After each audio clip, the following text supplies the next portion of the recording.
Hey guys, that's your Commander today and Watcher of Realms. Welcome to the video, guys. Glad to have you all here. Send us some positive vibes, some love your way today if you need it out there. Hopefully you guys had a great holiday. Happy New Year as well to each and every one of you guys. I'm so happy with how this channel is going. I'm really enjoying the game, obviously. I'm uploading like every day here on the channel. I know you guys are the same. The majority of you guys in the comments are like, wow, this is refreshing. It feels awesome. You guys are all working on your own areas of the game. It's been a pretty fun ride so far. Can't wait to see what is in store for 2024. I'm hoping that next year will be more fun As well inside this game. There's so many different areas they can kind of build on as well. Today I want to talk to you guys about my favorite naked heroes, guys. Did I hear you right, Major? I don't know, but when I say naked heroes, basically what I mean, guys, are heroes that you can use, well, without any gear on, right? You can get incredible utility on them, either playing them or just having them sit somewhere on your roster to get their benefit, their lore bonus, whatever it may be. But there's a lot of heroes in this game, not just the 6 that I'm going to share with you guys. These are only the 6 that I've used. So I want to ask you guys, before we get started here, I want to ask you a favor at the end of the video. If I don't mention one of your favorite naked heroes, somebody that you use without gear, without even leveling up, right? Forget just naked. How about like no gear on at all, or no leveling, no promotions, nothing? I want to know about it in the comments below, because I definitely want to invest in more heroes like these. God knows, just running promotion raids and everything required to max out a hero in this game can be arduous, you know, and having a little break from that on a hero that you can just throw in your lineup and not get anything out of them, or not need to build anything, excuse me, to get something out of them, is always a relief. I want to start with King Hars. He's not the only Lord on the list, but he's definitely the hardest to get Lord on the list, arguably. But I wanted to mention him. First of all, this dude is similar to maybe 1 or 2 others on the list. He's worth building because he's good. But you don't have to absolutely prioritize it, because just having this guy in your roster, right? Every Northerner on your team is going to get a shield equal to 30% of their max HP periodically, and it goes up. The frequency of this goes up based on how many Northerners you have overall on your team, right? But just having him on the roster, he doesn't need to be played for this effect. Everybody on your team, everybody, not just Northerners, gets a shield every so often, 15% of their max HP for 20 seconds. It's awesome for areas where there's so many areas in Void Rift where everybody's taking periodic damage. It's so nice to just have that heal, or that shield, excuse me, just being refreshed every so often, right? You don't even need to play him, just take the free shield. Really cool to get that nice shield just throughout the entire duration of the battle, right? All right, next up, guys, we went with a legendary Lord. Now let's go way down. Let's talk about a rare champion, right? Or a rare hero, excuse me. It's gotten really bad for me, guys. In the other game that I cover, Raid Shadow Legends, they're called champions. In this game, they're called heroes. And it started out where I was just calling them champions all the time instead of heroes in this game. And now I'm a freaking mess. I'm calling them heroes in Raid videos, and I'm calling them champions in this damn channel. So it's gotten bad. Why are we still here? Just to suffer? Anyway, a fighter, Decimus, right? I mean, you guys probably already know about Decimus. He is a really, really great, widely used, and unique rare fighter. Decimus has this ability where when his HP drops to 0, the hero remains alive and continues to fight for 6 seconds. During this time, his attack, blah, blah, blah, blah, blah. So 6 seconds, and he only has an 18-second revive time. That helps us be able to cycle to even more Decimuses. Moreover, it is worth booking him. See, I'm doing it again. Crystalling him up. It's worth using rare skill crystals on this dude. As a matter of fact, I would say it's almost mandatory, especially when you get into higher levels of like Gear Raid 2 and stuff like that. Those roly-poly dudes who do a lot of damage, and those aren't just restricted to Gear Raid 2, which is the most popular place in the game, but you run into situations where you need an unkillable on the board, on the battlefield, even in Guild Boss, right? In Guild Boss, if you cannot pop that last shield, for example, and higher difficulties, Nightmare Fort, etc., you can just put Decimus on the field. He can take that big, heavy hit from the guild boss, and then you can cycle everybody back in. But just having somebody who can take a massive amount of damage, stay alive for 8 seconds when skilled up, and then just come back for more in 18 seconds, look no further than Decimus. You don't need gear, you don't need him leveled up or anything to get that sort of utility from that dude, okay? The next one is going to be obvious, but it's Vula. Vula is another hero that in her own right, I mean, she's pretty dang good. Now, Vula is obviously a legendary, but everybody can get her. All you need to do is finish the storyline, and I'm gonna be honest with you guys, the storyline's not that challenging in this game, right? It just takes some dedication and, you know, some attentiveness, I would say, right?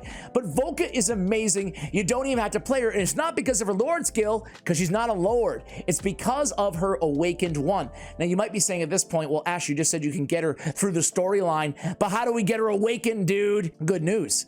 Awakened One, you get a free copy of Vula, an additional copy of Soulstone of Vula from Tide, and I always forget the stage. I want to say it's around 105 or so. You're goddamn right. But you get it just from clearing that Tide.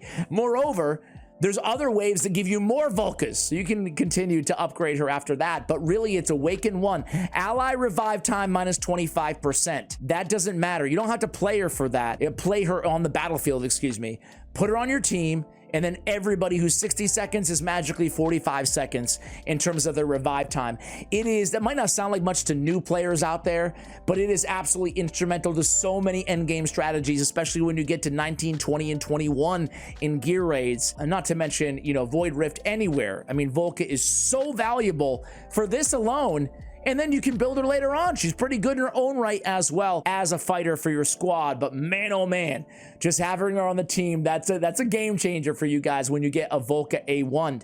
All right, another naked hero that I use is Laurel. Oh man, Laurel's probably the #1 naked hero in the game. I'm naked. Nah, maybe it's Vula. What do you guys think? Either way, dude, she is insane. I'm using more and more and more and more Laurel that goes by. Every week that goes by, I'm using more Laurel. All you really need to know in terms of using her naked, right, is the talent. Upon death or upon removal, right? They need to reword this, I think. I mean, everybody kind of picks up on it anyway, but it's not upon death. It's upon you putting her down and taking her back off. It can literally happen within 1 second. Put her down, take her off, right? Or she can die, it doesn't matter, right? But rather to take her off, you can get that cost back, right? Either way, it's going to provide surrounding allies with a restoration of 50% of their rage cap upon death or upon removal. The thing about this is that a lot of people don't recognize unless they've played a lot with Laurel, right? If you're not an avid Laurel user and you're on the fence, let me tell you this. You could have a hero in the middle of their ultimate. Let's just say it's a longer ultimate, like a Comet or a Zilithu, right? You could have them just starting their ultimate, Dolores, whatever, just starting their ultimate ability, and you can put Laurel down and remove Laurel. Now, you might intuitively say, well, I'm not going to get the 50% rage because they're in the middle of their ultimate already, you know? But that 50% is going to be added to their rage at the end of their ultimate after you use Laurel. It gives you all kinds of use cases. She can superpower so many teams because evolution of a lot of accounts is you use a lot of heroes, but in specific gear raids, you really start leaning more on your best heroes, you know? If you have like a Vienna or a Kami, you don't need to have all of them. It doesn't matter. It could be like even a Maul. Like whoever is putting out, or a Wrath, right, is a better example. Whoever's putting out the most damage or has an insanely good ultimate, you just pair them with Laurel and you just keep cycling their ultimate essentially, right? She's so powerful, you do not need to build her. You don't need to do anything with her if you're just using her to put her down and remove her. Now, she can also grant a damage increase of 10% each time they use their ultimate. It won't trigger during your own ultimate, which does have some rage regen built in as well. So you can get some utility out of her if you do want to build her. Rest assured, there's better rage regenerators out there and damage boosters, but that talent though, the 50% rage restoration is next level good. The next one I want to talk about, guys, is Venoma, the only other lord on the list here. Venoma, I gotta be real with you guys. I gotta be real. I pulled Venoma, I used Venoma, but I didn't build her for a long time. And then somebody said, yo, Venoma is actually insanely good. Build her. I gotta be real. She's good, but she's not insanely good.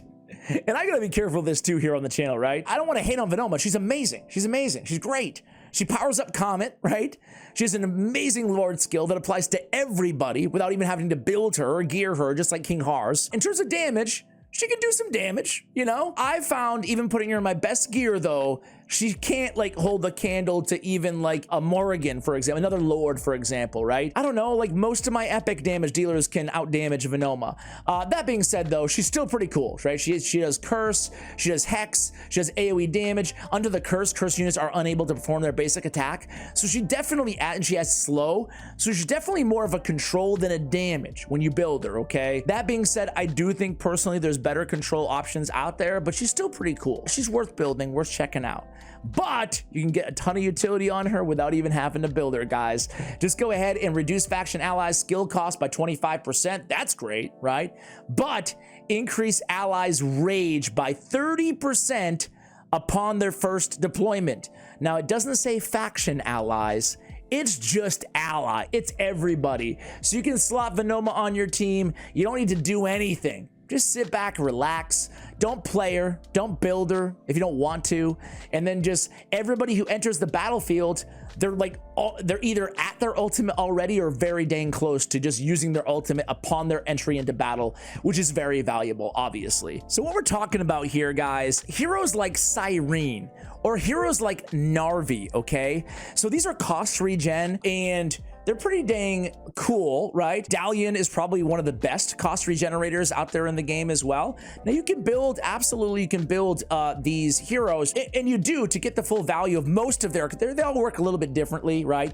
But most of them, it comes over time, like having them on the battlefield, you restore cost, right? Some of them, like this one, for example, restores HP equal to 10% of max HP and 3 cost every 18 seconds. She also grants inspiration, so you'd want to actually leave her out there, right?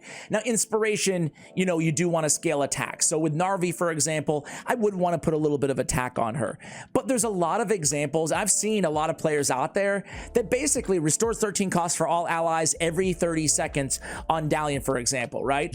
As long as she's going to be alive, you don't have to, you can either build her and just put some crappy hand-me-downs on her. You don't need to do anything. You don't need to build her. You don't need to max her. You don't need to put gear on her at all, right? So the Syrenes, the Dalians, again, you can, like all the heroes on this list, you can build them, but heck, we only have so much resources, so much gear to go around, and we're limited by the gold that it costs to upgrade all this gear. Sometimes you can get by with heroes like today's and just use your resources elsewhere. And then if you like them, if you want to take advantage of the rest of their kit, you like that they bring to the table, sure, go ahead and start building them and maxing them out and see what they do. All 6+ heroes that we spoke about today, you can get utility out of them either on the battlefield or just on your roster without even having to max them out, guys. Use them naked. Guys, thanks so much for watching till the end of the video. Let me know in the comments if I forgot anybody that you use naked. I would love to hear from you guys. Obviously, I guess you could probably mention every Lord as well. I specifically picked out Lords that have a global effect that doesn't require them to be played on top of like stat bonuses, but I guess you could probably say the same exact thing. Let me add a bonus 7th right now for you guys. Lunaria, for example. She's actually a really good hero, but I have her and I don't build her, and I use her. I use her for Piercer Faction Wars because faction allies' attack ranges are also increased by a tile. So I have 1 more tile range on all of my allies just by her being on my team. She doesn't need to be played. So there's a bonus 7th for you guys. Let me know who I'm forgetting in the comments below. Thank you for watching, and as always, take care, guys.